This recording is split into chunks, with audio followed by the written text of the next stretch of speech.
La serie especial de entrevistas que Palencia en la Red está realizando con motivo de las elecciones municipales del próximo 28 de mayo se acerca hoy a la provincia desde una perspectiva general, hablando en este caso con Miguel Ángel Blanco Pastor, que además de alcalde del municipio de Dueñas, es portavoz del Partido Socialista en la Diputación de Palencia y secretario de Política Municipal del Partido Socialista Palentino. Bienvenido, Miguel Ángel. Muchas gracias.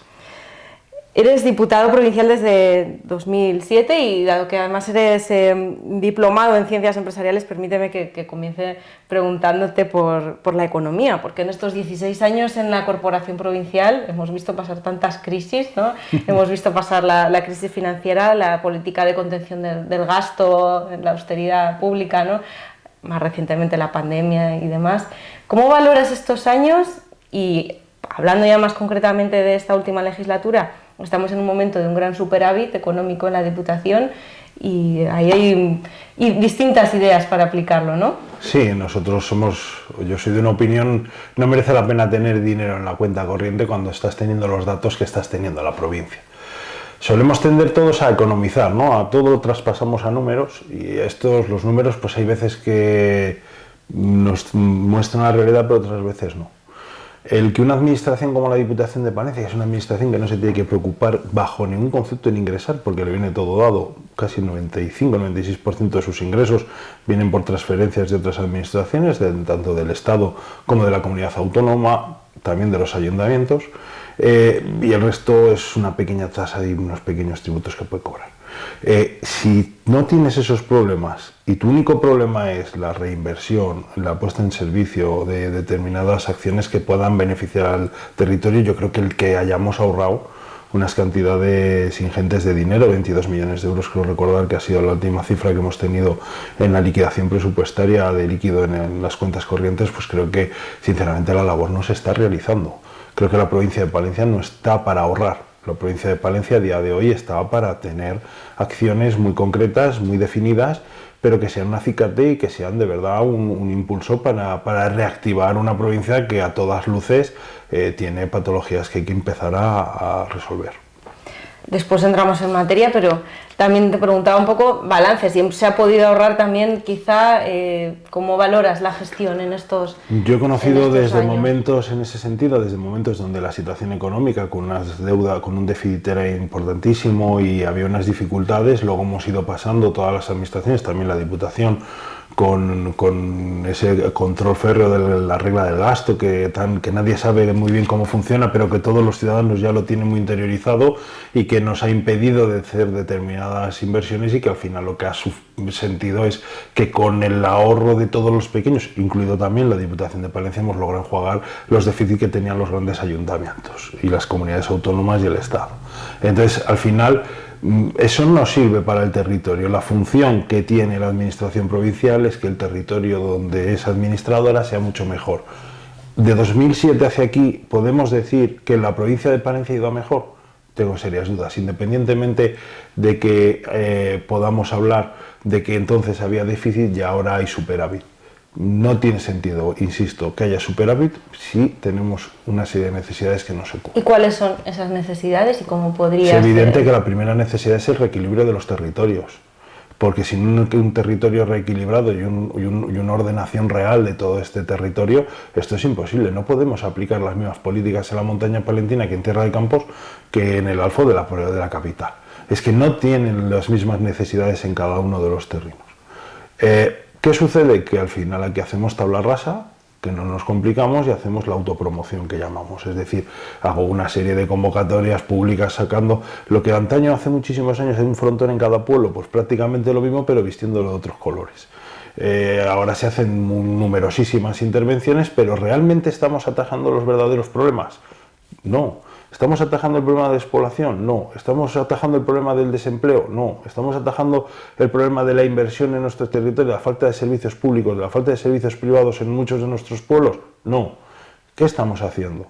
Sacar convocatorias sistemáticamente para que los ayuntamientos casi nos hagamos hasta autodependientes de nosotros mismos, diciendo no voy a sacar nada hasta que no saque la Diputación. Yo creo que ese no es el proceso. Hay que empezar a confiar más en los ayuntamientos, nosotros lo hemos dicho ya en numerosas ocasiones, y empezar a plantear el reparto de fondos objetivos para que sean los ayuntamientos, dentro de un marco lógicamente general en la provincia, puedan desarrollar las acciones que entiendan que puedan ser beneficiosas para el desarrollo de su pueblo. Y si me apura, de su comarca, que sería lo ideal, llegar a hacer planteamientos comarcales donde existen las comarcas por una cuestión obvia, relaciones culturales, sociales, económicas, si no esa comarca no hubiera existido nunca, y que tenemos que empezar a poner en valor y en solfa.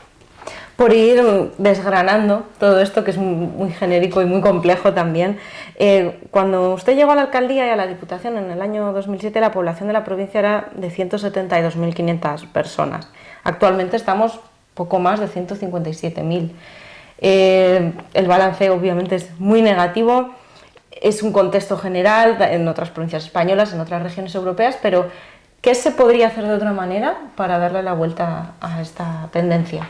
Evidentemente, el convertir a la Diputación, bien, los datos son tozudos, o sea, ahí está claro, o sea, eso es una parte económica que no se ve, que es la pérdida de población que estamos sufriendo todos los municipios y donde no podemos hacer la guerra de forma individual, pero sí de forma colectiva. En ese sentido, a través de la Diputación sería un instrumento importante, la comunidad autónoma, también el Estado, donde todo el mundo se involucre, pero no ha habido, en el último presupuesto no ha habido absolutamente nada que suene a reto demográfico, una pequeña partida. No hay, se puede decir que transversalmente todas las partidas van dirigidas, no van dirigidas todas las partidas al reto demográfico. ¿Qué podemos hacer? Pues poner en valor determinadas acciones, como puedan ser servicios privados dentro del ámbito rural, que necesitan apoyo y que sea fácil acceder a ese apoyo. No vale con tener una partida de 1.200.000 euros para apoyo empresarial, pero resulta que luego cuando vas a la liquidación del presupuesto solo se ha ejecutado el 50%. Que a efectos mediáticos es muy importante decir, no es que pongo 1.200.000 euros, bien, pones 1.200.000, pero que luego es incapaz de ejecutar porque la gente tiene dificultades a la hora luego de justificar o de poder tirar con ello para adelante. Tenemos que apoyar evidentemente a los jóvenes. Hay un problema de acceso a la vivienda en el medio rural. Es una paradoja, ¿no? Es una paradoja, pero que nosotros hemos establecido. Hay un programa que está funcionando, y a mí no me duelen prendas, Rehabilitar, de la Junta de Castilla y León. Está funcionando bien. Vamos a intentar, entre todos, poner más medios para que haya nuevos pobladores, en gente que pueda desarrollar su proyecto vital en el ámbito rural.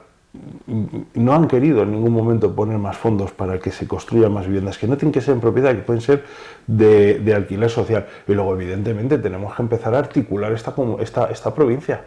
¿Cómo articulamos? Si tenemos dos focos industriales, que es el sur y el norte, tenemos un serio problema en todo el centro. Entonces hay que ver cómo articulamos toda la interrelación entre estos territorios y el centro de la comunidad, para que la gente pueda desarrollar profesionalmente su actividad. El 3G, el 5G, o ya no sabe uno en qué G llegamos, de fibra, parece que hay un compromiso ya del Estado, y hay una extensión del Estado de toda la fibra a lo largo y ancho de la provincia, que va a ser una oportunidad más. Pero creo que nos queda mucho por hacer. Hablaba al inicio de la primera pregunta de esa estrategia por comarcas. Usted además es secretario de Política Municipal del PSOE de Palencia. ¿Qué proponen? Yo ya no lo soy, de Política Municipal. Perdón. ¿Qué proponen en este sentido? ¿Cuál sería la estrategia a tener en cuenta por comarcas? Quizás mancomunar servicios o funcionar con una estructura de concejos, como hacen quizás en Galicia o en otros territorios. ¿Qué ideas?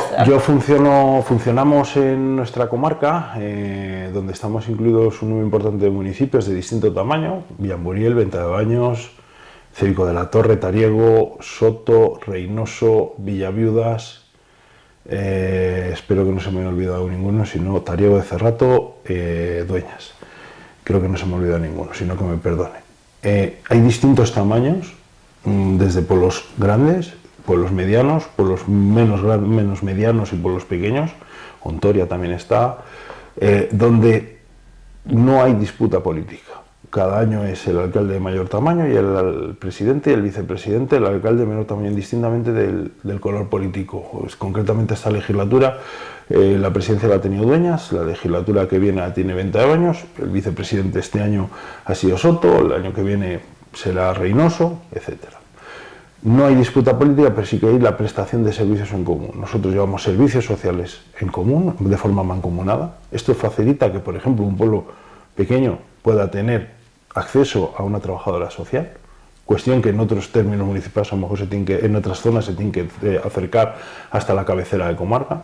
Nosotros tenemos también la recogida evidente de basura, tenemos programas de psicólogos trabajando con personas con especiales necesidades, tenemos apoyo extraescolar, tenemos una serie de acciones, intentamos la gestión municipal del agua, el poderla hacer de forma mancomunada y distintos intereses. Por ahora no hemos conseguido, pero está ya los estatutos preparados para poder hacerlo, es decir, que nosotros somos, en ese sentido, yo soy un convencido de que la prestación de servicios de forma mancomunada, de servicios esenciales para la ciudadanía, servicios sociales, gestión del agua, recogida de basuras, etcétera, perfectamente podemos empezar a ser el germen de una interrelación mayor entre los municipios y de hacer unas zonas que no quiere decir la generación de nuevas estructuras políticas, porque ahí está el ejemplo donde no hay disputa política y gestión, simple y llanamente, y donde se puedan desarrollar acciones muy beneficiosas para la ciudadanía.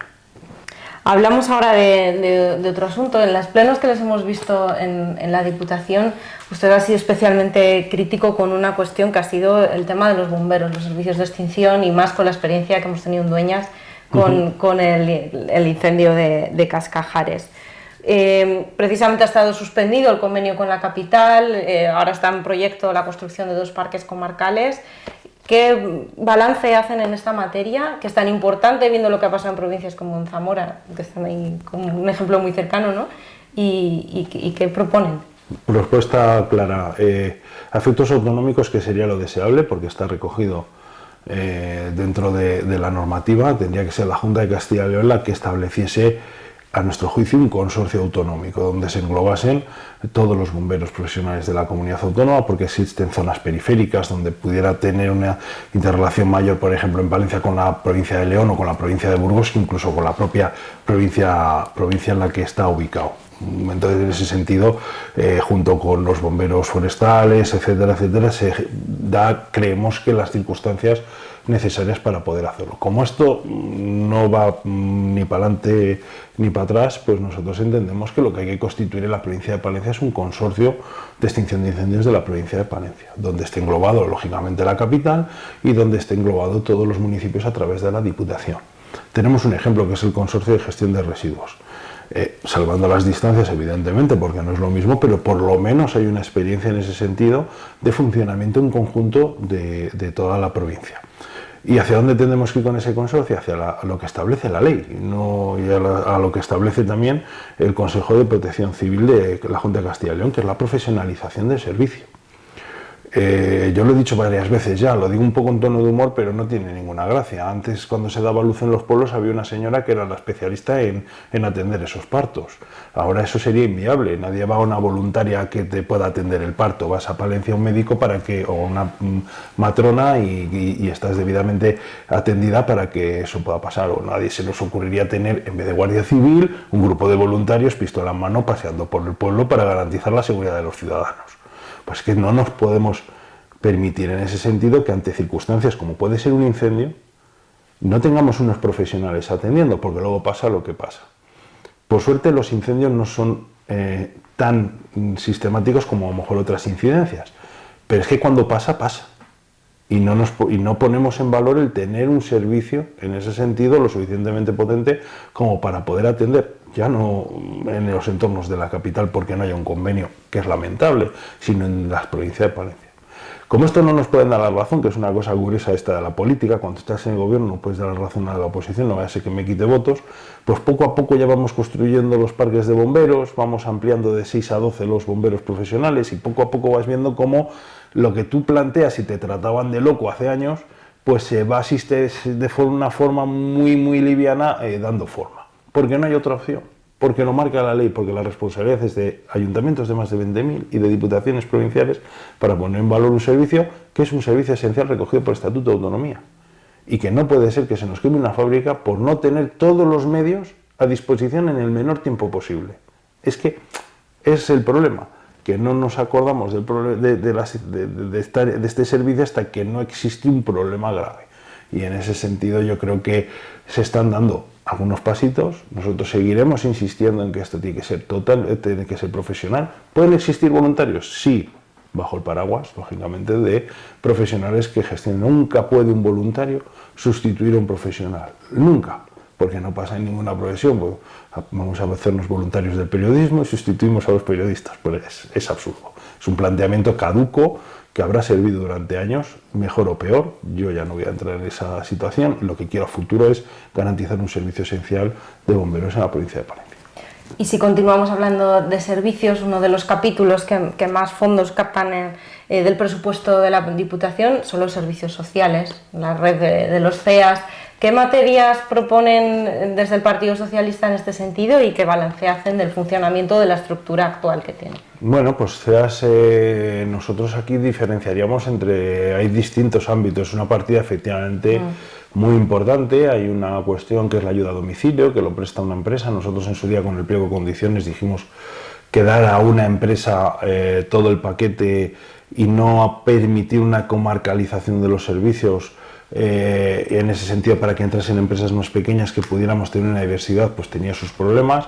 Hemos visto cómo la fragmentación en ese sentido de horas de trabajo y tener son la mayoría mujeres las que atienden en este sentido, con contratos ínfimos de 10 horas, de 15 horas, de 20 horas, pues genera las dificultades luego para poder tener personal que pueda atender incidencias de vacaciones, incidencias de baja, y puede hacer que el servicio se vea mermado. Nosotros en su día apostamos por establecer esa comarcalización y apostamos por meter dentro del pliego de condiciones mejoras en las condiciones laborales de estas trabajadoras. ¿Para qué? Porque si no cuidamos, o mejor dicho, ¿por qué? Porque si no cuidamos a los que cuidan, difícilmente ese trabajo se va a poner en valor y difícilmente vamos a tener a gente dedicada, porque se necesita una especial dedicación en cuerpo y alma, y cuando tengan una oportunidad van a ir a otras condiciones laborales mucho mejores, y nosotros entendemos que eso es importante. Esta es la primera parte, y luego la otra parte es la disfunción que existe en servicios sociales, donde hay una amalgama, se ha quitado de encima a la Diputación en su día, se quitó hace muchos años la responsabilidad de los CEAS, se los pasó a los ayuntamientos, y yo creo que el formato podía ser perfectamente el que he explicado antes de la Mancomunidad del Cerrato, donde sí que creo que funciona, pero hay ayuntamientos que prestan el servicio a otros ayuntamientos y el control lo lleva la Diputación y la competencia es de Diputación, pero luego te firma un convenio y lo paga el ayuntamiento. Esto no puede ser, tiene que aclararse y se tiene que poner. La última hemos tenido con las trabajadoras sociales que han reclamado, a mi juicio legítimamente, una serie de mejoras salariales, porque no es de recibo que una parte sí y otra parte no, y nos encontramos en esa tesitura de que una competencia de Diputación está dada de aquella manera a los ayuntamientos a través de convenios, cuando el prestador tendría que ser directamente la Diputación, a mi juicio, vía las comarcas. A nivel de infraestructuras, cambiando un poco de asunto, ¿cuál es el diagnóstico y cuáles las medidas que desde su grupo político propondrían? Bueno, pues en infraestructuras estamos viendo cómo de forma continua seguimos con planes provinciales, seguimos muy acotados al tema de obra civil continuamente, y creo que tenemos que, en su día ya se metieron determinadas acciones como la mejora de internet, etcétera, meter dentro de las posibilidades que existían, y tenemos que avanzar en los siguientes años hacia prestación de servicios. No solo invertir en hormigón, que está muy bien, sino también en la prestación de esos servicios, y que mejoremos las condiciones de vida de nuestros ciudadanos a través también, ¿por qué no?, de planes provinciales. No se trata ya de hormigonar por hormigonar.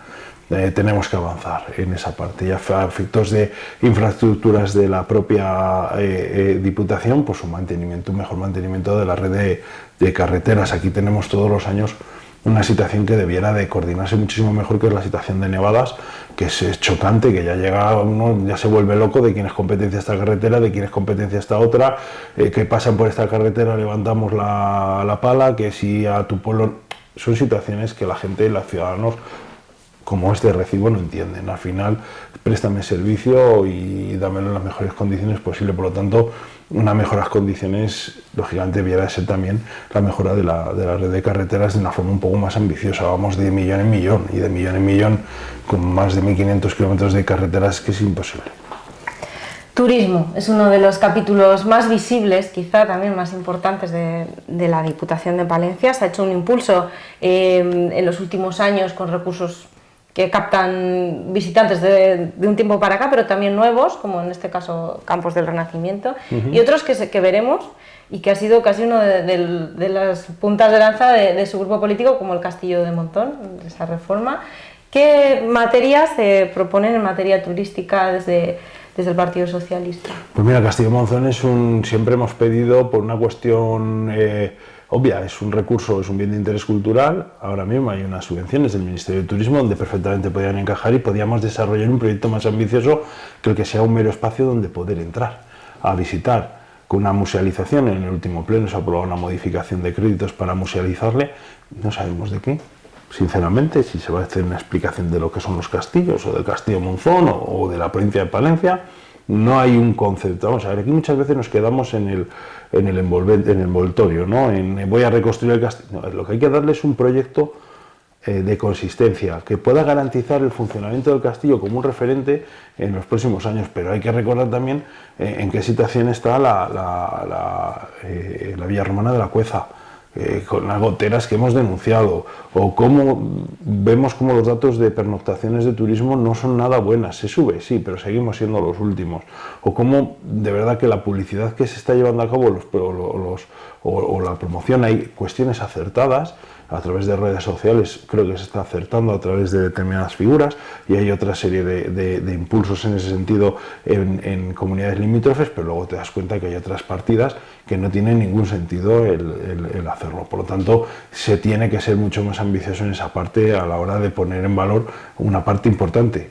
Y vuelvo a lo de siempre, intentamos meter a todos dentro del saco del turismo, y a lo mejor hay zonas que tienen que entrar dentro de esa parte porque sea un verdadero activo, y hay zonas en las que hay que decir que, oye, no entras dentro de esta postura. Hay Canal de Castilla, Montaña Palentina o el Camino de Santiago, creo que son tres ejes vertebradores, junto con, lógicamente, villas romanas de nuestra provincia, pero... y estrategias como, por ejemplo, el nuevo plan director de la Montaña Palentina, correcto, y la captación de fondos europeos en ese sentido, ¿pueden ir bien encaminadas o habría que darle un...? Eso es, esa parte, junto con los fondos europeos que hemos captado para Camino de Santiago, Montaña Palentina, que nombrabas, pero que todavía no se han traducido en proyectos reales. Si nadie me dice, oye, mira, que esto va a ser de esta forma, o esto otro va a ser, sí que hay anuncios de forma sistemática, pero ninguna acción desarrollada. Y esto involucra también el medio ambiente. Tenemos unos entornos naturales pendientes casi de potenciación, ¿no?, en la zona norte especialmente. Claro, en ese sentido pues tienes ejemplos como turismo medioambiental que puedes tener, salvando las distancias, Costa Rica, donde es un país que está vinculado única y exclusivamente a ese tipo de turismo, es un turismo muy medioambiental, vamos a llamarlo así, y donde está todo muy tasado, muy controlado, y la Montaña Palentina yo creo que podía dedicar un esfuerzo importante en ese sentido a la sostenibilidad turística, y se están haciendo cuestiones muy importantes en la montaña y que están funcionando, y entre todos empujar para poder hacer de verdad a la montaña lo que creo que es uno de los grandes pilares del turismo de nuestra provincia. Hemos hablado de pasada de fondos europeos y es importante también destacar en estos últimos tiempos la agenda rural, ese proyecto vinculado con la agenda urbana que vemos en otras capitales, alineado con la estrategia 2030, pero no sé cómo lo valoran desde el Partido Socialista. No lo valoramos positivamente, o sea, no el tipo de documento. ¿Razón? Pues muy fácil, porque tú cuando haces un documento tienes que hacer un documento con compromisos claros. Aquí había una agenda que ya existió, que ha estado vigente hasta el 2022, y que venía tasado con inversiones determinadas, ha sido la agenda del incumplimiento. O sea, inversión en vivienda en el medio rural, por ejemplo, pues 200.000 en los últimos 5 años, 2022 para atrás. Estoy poniendo un ejemplo, seguro que las cantidades no coinciden, pero más o menos era por ahí, ningún año.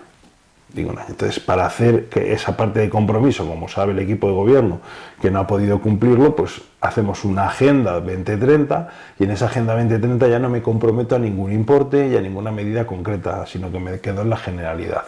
Por lo tanto, cuando te quedas en la generalidad, da la sensación más de un hecho publicitario, de un acto, digamos, una declaración de buenas intenciones para parecer ser bueno, que realmente con un compromiso de trabajo para poder desarrollar en los próximos años. Por eso, no es que no nos guste el tener una agenda que nos marque el camino, claro que sí, pero tiene que ser una agenda de verdad marcada, tasada y con compromisos reales que se cumplan. Si la experiencia anterior no las has cumplido cuando venía marcada con cantidades y con medidas concretas, con acciones muy tasadas, pues cuando ya nos perdemos en la generalidad estoy seguro que no vas a cumplir ya ninguna de ninguna forma. Vamos a hacer un poco de política ficción, como se suele decir. Llegan las elecciones, el Partido Socialista cambia un poco el signo político de la provincia en varios ayuntamientos y pueden acceder a tener el equipo de gobierno en la corporación provincial. ¿Qué haría? Y lo primero, cambiar la estructura presupuestaria. Es una estructura impulsada, digamos, para la autopromoción del equipo de gobierno, y aquí lo que hay que hacer es el impulso hacia los ayuntamientos. Creo que los conocedores del territorio son cada uno de los miembros de las corporaciones municipales que se han presentado, que al final son los que de forma indirecta eligen a sus representantes en la Diputación, y que al final son los que tienen que ser capaces de poner encima de la mesa proyectos de desarrollo de los territorios y proyectos comunes de desarrollo de las comarcas o de las zonas a las que ellos habitan.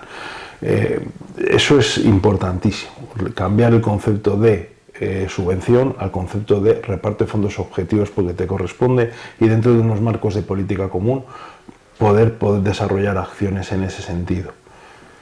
A partir de ahí, evidentemente pueden surgir proyectos de interés a efectos provinciales que podamos poner encima de la mesa. Tiene que existir servicios comunes, como por ejemplo la extinción de incendios, que tengamos que poner encima de la mesa, pero sobre todo poner en valor la función que todos y cada uno de los concejales de la provincia de Palencia desarrollan y que conocen necesidades que tienen en esas zonas para poder paliar. ¿De qué sirve seguir sacando parques infantiles cuando no quedan niños en los pueblos? ¿O de qué sirve seguir sacando, por ejemplo, hormigón a través de planes provinciales cuando a lo mejor la necesidad es la compra de una barredora?